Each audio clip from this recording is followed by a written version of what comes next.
طبيعتي جلوبرگ چۆنە سروشتی جلوبرگ وایە بۆیە خوای گەورە بە جلوبرگ دەیان شوبهێنێ جلوبرگ طبیعەت و سروشتی وایە کە پاکە حەزەکەی پاک بێ جلەکەت پۆشاکەکەت پاک بێ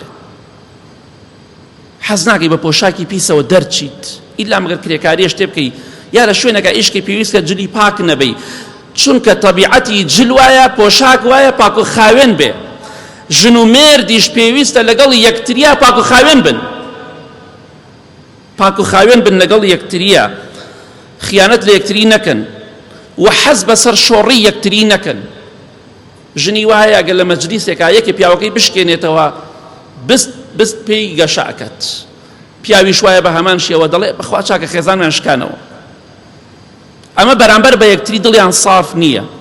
خۆشەویستی خوا فەرمێ صلی الله عليه وسلم باشترین ئافرەت ئەو ئافرەتەیە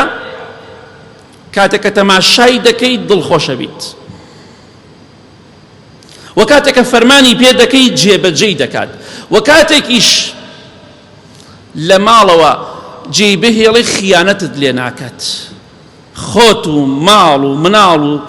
کەرامەت و ڕێز و حرمەتت دەپارێزێ ئەوانە بوونەتە پۆشاک بۆ یەکتری ئەوانە بوونەتە پۆشاکێک بۆ یەکتری بە نەزیفی بە پاک و خاوێنی بە نەظافەت و دەژین لەگەڵ یەکتریە ژن و مێردایەتی ئەگەر پاک و خاوێنی تیان نەبوو وەکو جلوبەرگ چۆن پاک و خاوێنە حەزەکەی جلوبەرگت پاک و خاوێن بێ دەبێ ژن و مێردیش لەگەڵ یەکتریا پاک و خاوێن بن ئەگینە هیچ قیمەتێک نامێنێ لەو ژیانەدا بۆیە ئەمڕۆ چونکە پاک و خاوێنی نەماوە تەماشا دەکەی ئاواتی پیاوەکە وەی ژنەکەی بمرێ ئاواتی ژنەکە وەی پیاوەکەی بمرێت زۆرێک باوەڕکە کاتێک کە کەسێک دەڵێن پیاوەکەی مرد هەزارەها ئافرەت ڕێ خۆزگەم بەو یا دەڵێن خێزانەکەی مرد هەزارە کەس ڕێ خۆزگەم بە فڵان کەس بۆ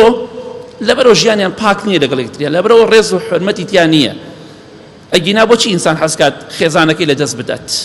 یا مێردەکەی لەدەست بدات کەواتە دەبێت ئێمە چۆن بین لەگەڵ یەکتریا ژن و مێردەکان دەبێت پاک و خاوێن بن لەگەڵ یەکتریا پۆشاک پاک و خاوێنە و طبیعەت و سروشتی وایە